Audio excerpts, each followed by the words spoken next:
গতকাল গেছিলাম বাজারে ছোট মাছ কিনতে। এই ছোট্ট কাঁকড়াটি ওদের কাছে ছিল। ভাবলাম বাড়ির অ্যাকুয়ারিয়ামে ছাড়বো। বাড়ি এসে ভাবলাম যদি ওই রঙিন মাছগুলোকে কেটে দেয়, তাই বাড়ির ছাদের এই পদ্ম টবটিতে ছাড়বো বলে ঠিক করেছি।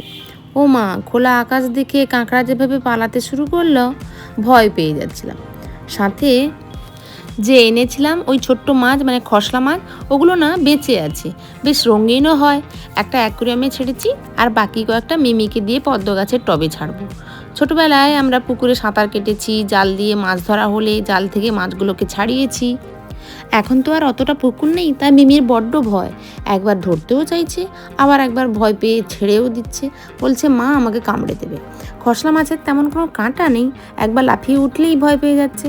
মিমির সাথে ভয় কাটাতে কাটাতে আমি নিজেই ভুলে গেছি কটা মাছ ছেড়েছি। কারণ যদি পদ্মটপে কাঁকড়া মাছগুলোকে কেটে দেয় বা খেয়েও নেয়, তবে একটা হিসেবে থাকবে।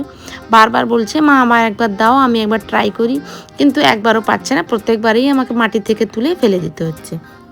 আজ তবে আসি। এতক্ষণ আমার ব্লগটি দেখার জন্য ধন্যবাদ। ভালো থাকবেন। নমস্কার।